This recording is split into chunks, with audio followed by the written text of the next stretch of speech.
بسم اللہ الرحمن الرحیم۔ السلام علیکم۔ میں نے پوچھا، اعظم چچا، کل میرے گھر میں افطاری ہے، قریباً 50 احباب ہوں گے، مجھے پکوڑے چاہئیں، آپ کو ایڈوانس کتنے پیسے دے جاؤں؟ چاچا جی نے میری طرف دیکھا اور سوالیہ نظروں سے مسکرائے۔ کتنے پیسے دے سکتے ہو؟ مجھے ایسے لگا جیسے چاچا جی نے میری توہین کی ہے۔ مجھے ایک عرصے سے جانتے ہوئے بھی یہ سوال بے محل اور تصحیق تھی۔ میں نے اصل قیمت سے زیادہ پیسے نکالے اور چاچا جی کے سامنے رکھ دیے۔ چاچا جی نے پیسے اٹھائے اور مجھے دیتے ہوئے بولے، وہ سامنے سڑک کے اس پار اس بوڑھی عورت کو دے دو۔ کل آ کر اپنے سموسے پکوڑے لے جانا۔ میری پریشانی تم نے حل کر دی۔ افطاری کا وقت قریب تھا اور میرے پاس اتنے پیسے جمع نہیں ہو رہے تھے کہ اسے دے سکتا۔ اب بیچاری چند دن سحری اور افطاری کی فکر سے آزاد ہو جائے گی۔ میرے جسم میں ٹھنڈی سی لہر دوڑ گئی۔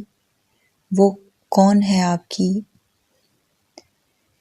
میرے منہ سے بے اختیار سوال نکلا۔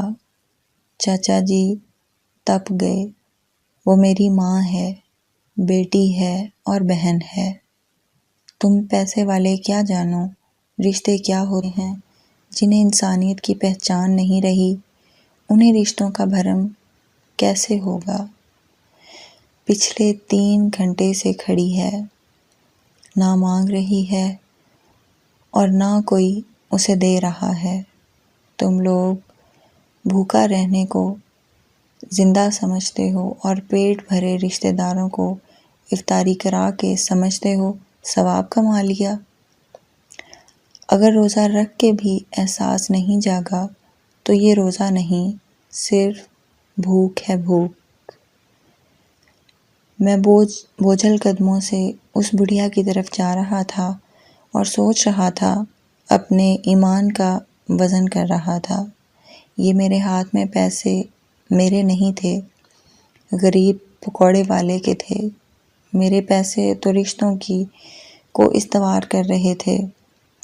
چاچا جی کے پیسے اللہ کی رضا کو حاصل کرنے جا رہے تھے۔ میں سوچ رہا تھا، اس بڑھیا میں ماں، بہن اور بیٹی مجھے کیوں دکھائی نہیں دی؟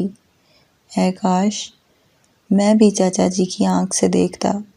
اے کاش تمام صاحبان حیثیت بھی اسی آنکھ کے مالک ہوتے۔ اسی کاش کے ساتھ بے شمار تمنائیں میرا پیچھا کر رہی تھیں۔ مزید اچھی ویڈیوز کے لیے ہمارے چینل کو لائک اور سبسکرائب کریں۔